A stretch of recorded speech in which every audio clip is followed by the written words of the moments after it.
Good morning and welcome to our back to school PD session. I'm presenting this morning on a topic called Spread the Word, Overexcited Abilities and Intensities of Gifted Students. Over the years, I have been to PDs. I filled out everything, every single content area, RTI, special education, motivating boys, motivating girls, incorporating writing. But one thing that I feel is left out oftentimes are gifted students. And our gifted students come to us and they have their own gifts and they have their own challenges. And sometimes I think that we're so focused on the academic side that we forget to see the child as a whole with their social side and their emotional sides and all those needs. And so today we're going to go through some information that I hope will really help us to reach all of our students in a more well-rounded, better way. So every student's going to express what's called an overexcitability at times, and we're going to go over that a little bit more. But first of all, we need to say, why does it even matter? Why is this topic important? And so researcher Carol Ann Tomlinson provided, she's done a lot of work on this. And the first thing that really jumped out at me, and it just changed how I thought about it, is that learning is not a race. I know we write those learning targets up on the board, and our goal is to get there, and we want every student to get there. But just because a student has met that challenge or gotten to that point doesn't mean that their learning is finished. They shouldn't have to sit on the sideline and wait for everyone else to catch up. We still need to continue to give them another challenge or to continue to push them. Another thing for our gifted students is that all students need to face a challenge. And sometimes our gifted students don't. It's when they go through the content, when we're teaching, they know it. And we're so excited, and that's wonderful. But what happens when they finally get to the point where they do face a challenge? It's up to us to provide a situation, a scenario where they have a safe learning environment where they're going to face challenges and they have obstacles they have to overcome. And they've got someone that they can trust and rely on to help walk them through or give them the support that they need. And then the last reason that we're really talking about this subject today is that sometimes our gifted students don't always have supportive families or cultures. That sometimes these students are different than their families, and so their parents, their families may not understand the challenges that they're facing. Sometimes maybe their families have had negative experiences in school in the past, and so there's a researcher, and Sally Reese, sorry, forgot her name for just a second. She really did a lot of work about how it can be really challenging for particularly our African American and our Hispanic students when they come to school and they're gifted and they're standing out in so many different ways that they need teachers there who can support them and help them.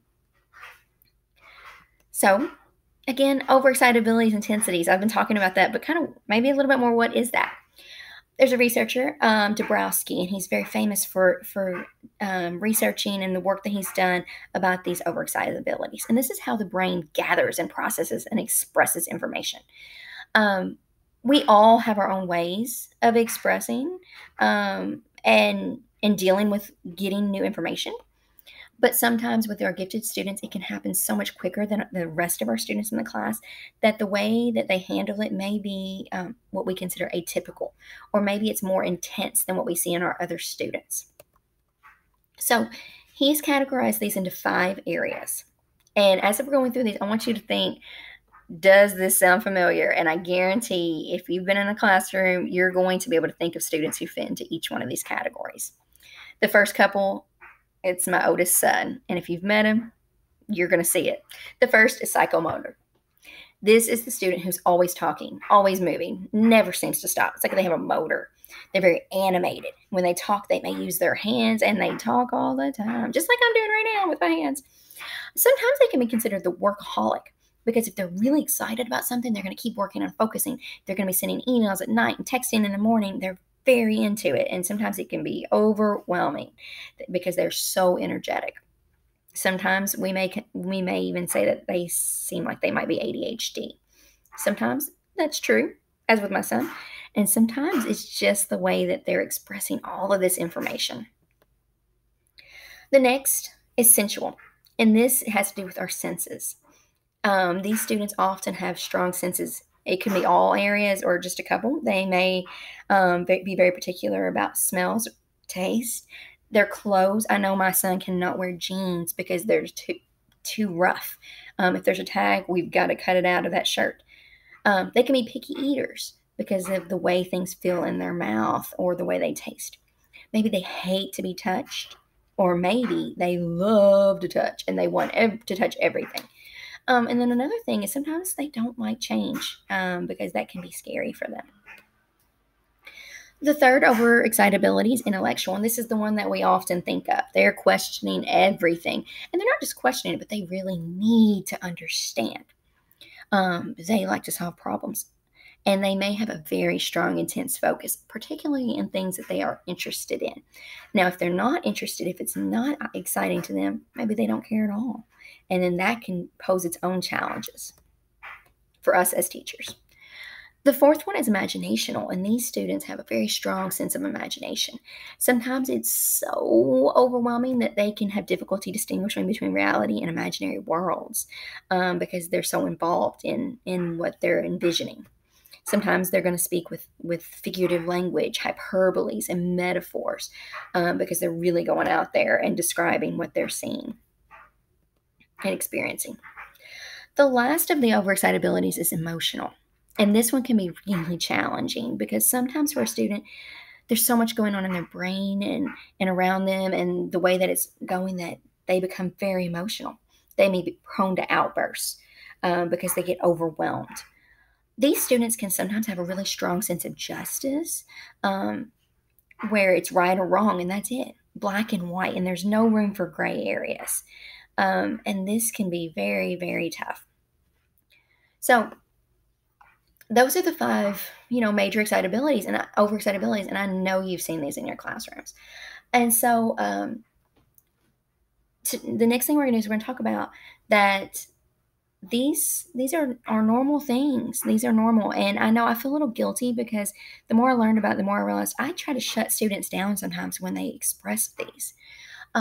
There's a really great book called Mellow Out, they say, If Only I Could. And it's about intensities and sensitivities of the young and bright. And I know sometimes I've maybe told a kid to deal with it or get over it. It'll be okay. When maybe that wasn't the best way to handle that situation. Maybe they couldn't. And so there's a quote that I really like in his book, and it says that parents and teachers must exercise considerable patience to not condemn it as overreacting, but to see it as the child's inner reality. They're not just doing this for fun. They're doing this because the behaviors are often out of their control, and they've had to take so much focus to cover up this that finally when it comes out that they just can't control it anymore, and they are embarrassed and they are ostracized, they're called out. And so this is taking what's an academic need and now it's turning it into a social and emotional need that we need to be able to help these students with. So some specific strategies that we can help. The first one, if you see a student who is on the go, that psychomotor overexcitability is coming out, allow movement. Let them get up and move. Let them build things, make a model, act out a situation, use their hands, draw a picture, anything to move. Vocabulary words are great to do it as well. Encourage conversation. Let them talk. Even if it's just, hey guys, we're going to take a minute and talk about this. Tell someone. That allows them that chance to kind of get that out of their system a little bit. If you notice a student who has a lot of sensory issues, we need to work on creating that calm environment. Softer lighting, quiet areas, or at quiet times. I know I have a loud classroom, but I try to make sure that there are times that I can have it quiet. Clear the clutter. These students get overwhelmed with 15 folders and everything on the wall. Clear it. Help them. They may not know how. Intellectual. Okay, so for those, we need to allow time for questions, show them how to research, and support their quest for knowledge. Imaginational, let them be creative through art, dramas, comic strips. And the last one, emotional. Teach them social skills. Teach them this is what you can do. This is a place you can go. It's really important for us to look at our child as a whole. Think about it. These are our babies. We want to help them all. Thank you.